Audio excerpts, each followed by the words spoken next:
Assalamualaikum warahmatullahi wabarakatuh. Perkenalkan, nama saya Vicky Widianto dari kelas 5A NIM 1801782, absen 18. Di sini saya akan menjelaskan tentang materi filsafat yang dimana pertama ada makna tentang pendidikan jasmani bagi manusia, yang kedua ada fungsi pendidikan jasmani bagi kehidupan, yang ketiga ada permasalahan tentang pendidikan jasmani pada sekolah, dan terakhir ada jelaskan tentang landasan-landasan pendidikan jasmani. Ya, di sini yang pertama saya akan menjelaskan tentang makna pendidikan jasmani bagi manusia.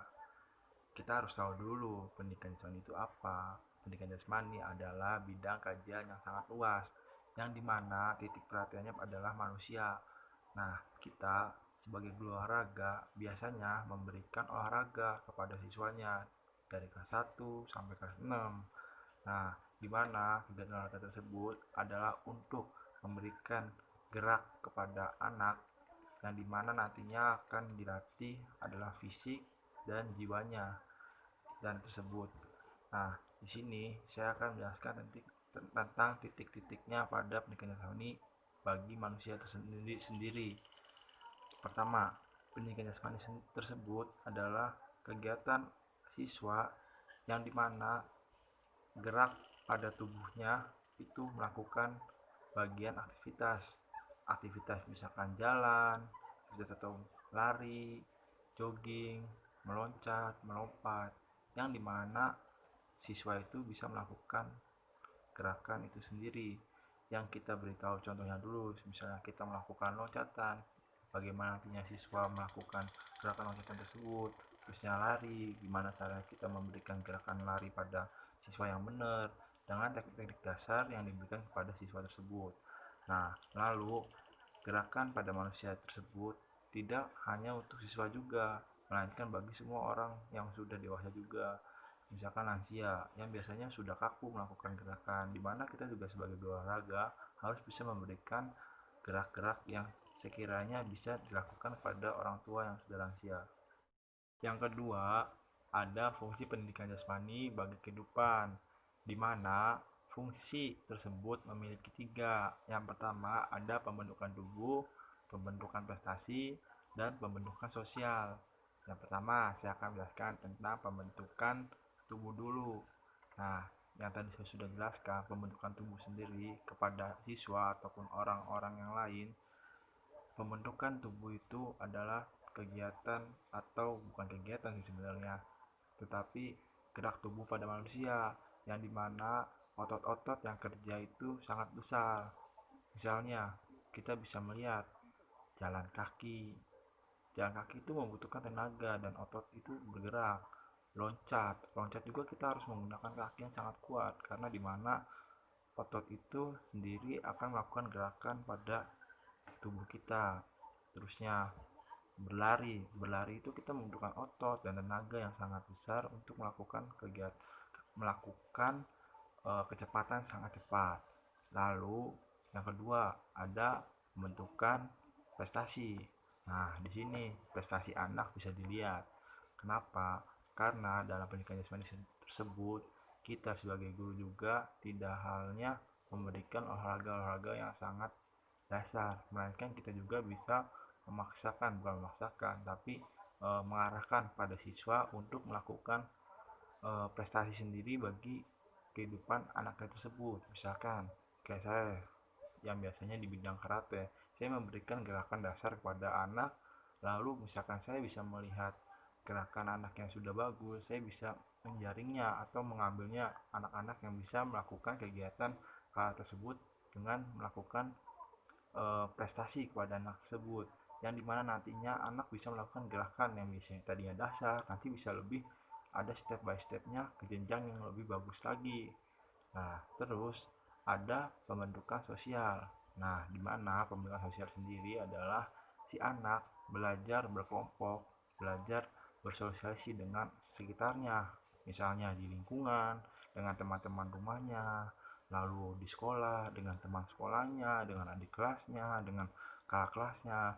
Dimana kenapa bisa disebutkan untuk fungsi pendidikan jasmani? Karena pertama, kita juga misalkan saya mengajar guru olahraga, terus adanya olahraga antar kelas di mana anak tersebut bisa melakukan gerak di mana misalkan bola, si anak bisa menendang tersebut adalah gerakan setiap anak yang melakukannya, bisa menendang, menangkap, itu di bagian tubuh masing-masing anak bisa melakukan gerakan yang dimana nantinya perkembangan gerak tersebut bisa berubah, yang tadinya biasanya tidak bisa melakukan nantinya lama-lama bisa melakukan, dan nantinya si anak tidak melakukan kaku pada tubuhnya dan otot-otot ya.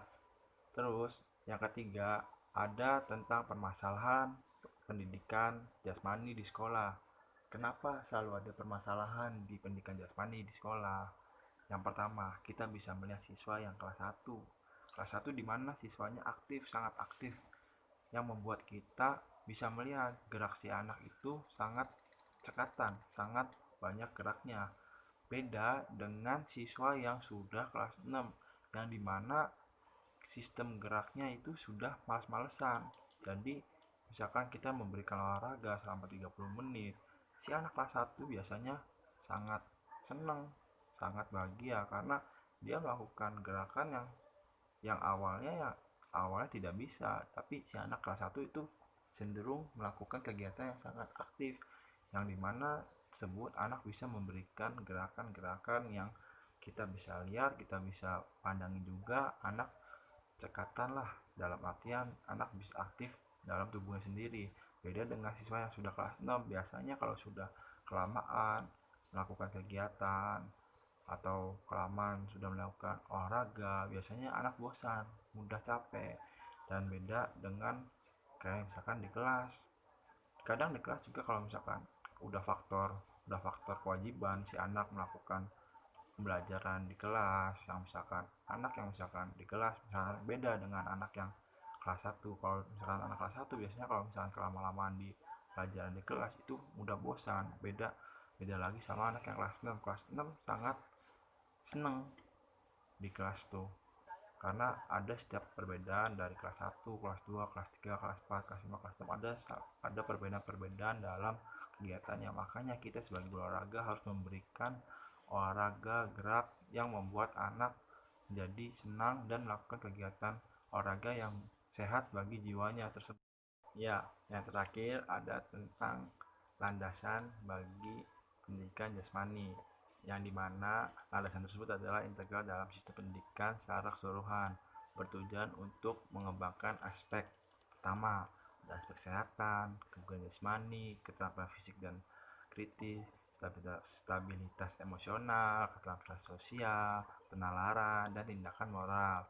Yang dimana pertama, aspek kesehatan. Dalam olahraga tersebut, kita bisa tahu fisik anak yang fisiknya kurang bagus dan fisiknya yang sangat bagus. Yang fisiknya kurang bagus kelihatan ketika kita melakukan sebuah olahraga diberikan kepada siswa. Anak yang fisiknya kurang bagus bisa ngedrop walaupun hanya sebentar olahraganya. Beda dengan fisik yang sangat kuat pada anak tersebut, anak akan lebih lama melakukan olahraga yang memiliki fisik sangat kuat. Kedua, ada keterampilan kritis, yang dimana siswa tersebut hanya memiliki keegoisan. Misalkan kita sudah selesai melakukan pembelajaran, anak terus-terusan, misalkan kita memberikan olahraga bola, anak akan terus-terusan bermain bola. Terus stabilan emosional tersebut yang membuat anak itu sangat tinggi, yang dimana emosional anak itu tidak akan teratur, dan disitu kita harus bisa menjaganya atau memperhatikan setiap emosional anak yang sangat banyak, yang berbeda-beda. Terus keterampilan sosial, kenapa ada keterampilan sosial? Karena anak diajarkan bersosialisasi dengan teman-temannya, tidak individualisme, yang dimana kita akan memberikan pelajaran yang berkelompok atau mata pelajaran atau permainan yang berkelompok, tidak hanya individual saja olahraganya, ada kelompok. Misalkan lari estafet itu ada 4 orang, nah dimana si anak harus berkoordinasi dengan teman-temannya.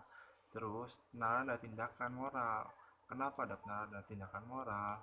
Anak bisa memberikan tindakan kepada siapapun. Misalkan, anak harus bersikap baik kepada gurunya, menghormati gurunya, dan anak juga bisa saling menghormati temannya. Yang dimana misalkan dia berbeda pendapat nantinya, anak harus bisa menerima. Anak harus bisa menerima omongan dari orang lain, masukan-masukan atau teguran, melainkan jangan kita mengajarkan anak untuk egois. Yang tadi kan sudah dijelaskan dengan emosional, anak tidak bisa melakukan emosional, yang dimana kita tersebut harus menjaganya agar anak tidak bersikeras untuk membesarkan egonya tersebut. Nah, dimana semua yang terjadi, landasan-landasan tersebut membuat anak bisa memberikan olahraga atau keterampilan jasmani tersebut. Sekian yang saya bisa jelaskan, mudah-mudahan bermanfaat untuk materinya, dan mudah-mudahan materi yang saya berikan sangat jelas. Assalamualaikum warahmatullahi wabarakatuh.